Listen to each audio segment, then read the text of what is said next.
Assalamualaikum warahmatullahi wabarakatuh. Kembali lagi bersama saya Pakaian Ahmad. Kali ini saya akan menyampaikan tentang berita banjir Sumatera yang akhir-akhir banyak menimbulkan korban jiwa. Kali ini saya ditemani oleh 3 narasumber teman saya.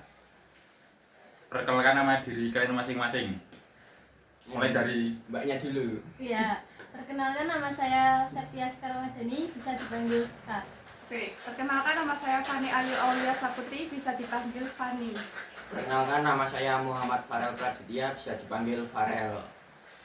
Siap, kali ini dengan saya sendiri Pakaian Ahmad. Kita akan membahas isu yang sering terjadi namun terus berulang, yaitu banjir di wilayah Sumatera. Oke, podcast kali ini saya akan mulai dari Rani dulu ya. Menurut kamu apa penyebab banjir yang sering terjadi di Sumatera? Oke, aku akan jawab kamu ya, Fakih. Penyebab banjir di Sumatera itu menurut aku sih nggak bisa dibilang murni bencana alam ya, karena bencana alam di Sumatera itu karena curah hujan memang tinggi, tapi deforestasinya itu besar-besaran dan alih fungsi lahan bikin air nggak terserap dengan baik. Itu menurut aku sih. Oke, sekarang lanjut untuk Farel, gimana tanggapan kamu? Aku setuju soal itu. Aku sendiri warga Riau dan banjir tahun lalu itu parah banget. Sungai meluap, tapi yang bikin miris, hutan di sekitarnya udah banyak jadi perkebunan sawit karena banyak penebangan liar. Nah, di situ peran kebijakan sebenarnya krusial. Banyak izin lahan yang dikeluarkan tanpa kajian lingkungan yang matang. Jadi ketika hujan ekstrim dampaknya sering terjadi ke masyarakat. Oke, makasih untuk pendapat dari teman-teman saya atas pendapatnya yang bijak sekali.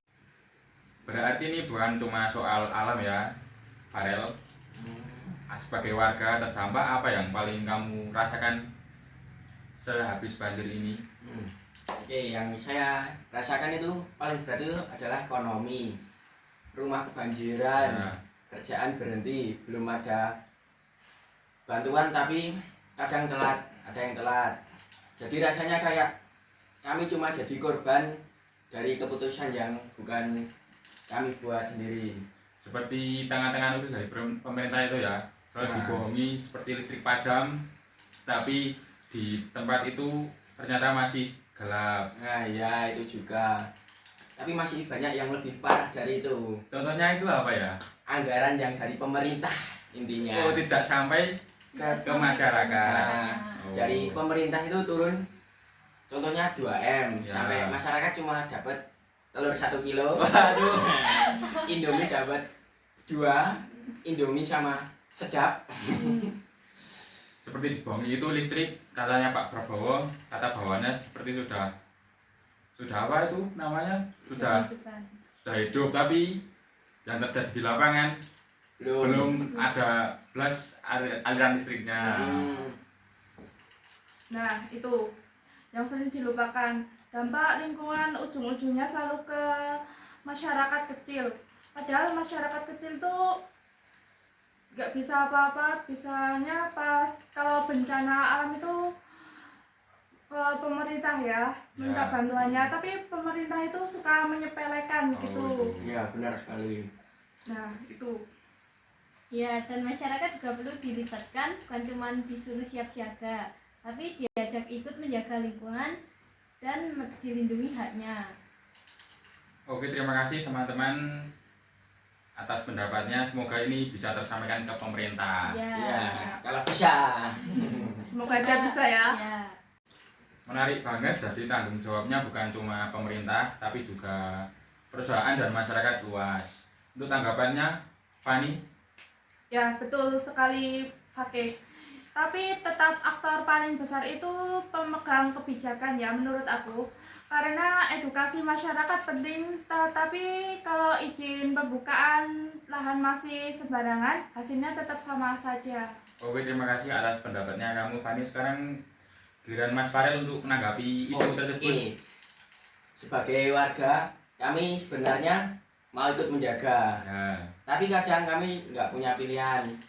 lahan terbatas, pekerjaan terbatas, akhirnya ikut sistem yang ada saja, tidak Oke. lebih dari itu. Itu sebabnya solusi harus adil. Jangan cuman menyalahkan masyarakat, tapi beri alternatif ekonomi yang ramah lingkungan. Kalau tidak, siklus banjir akan terus terjadi. Oke, terima kasih teman-teman atas pendapatnya. Jika bicara solusi, menurut teman-teman semua, langkah yang paling realistis apa yang bisa dilakukan sekarang? Aku jawab dulu ya pertanyaan dari kamu.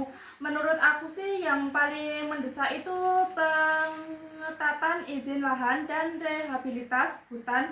Reboisasi di daerah hulu sungai sangat penting sekali bagi masyarakat.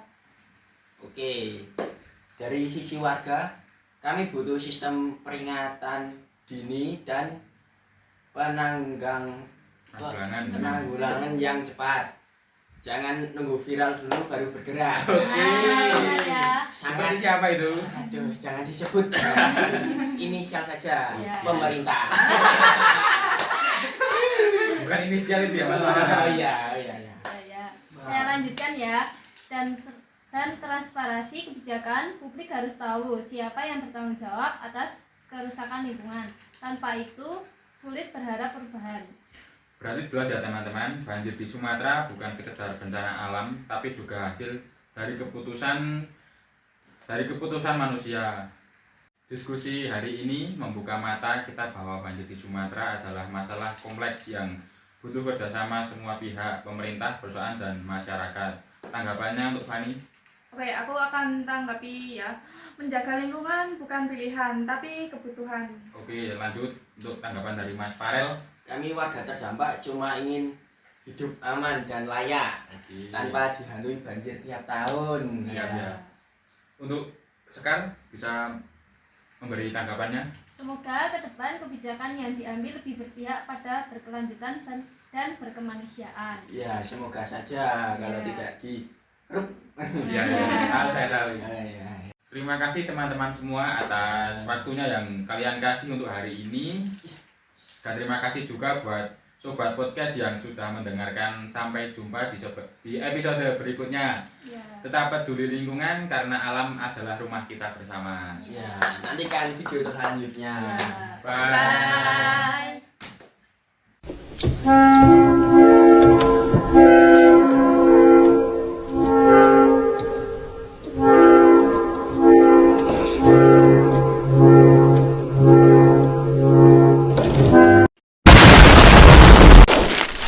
Saatnya sudah ajukan tadi. Terima kasih dan jumpa lagi.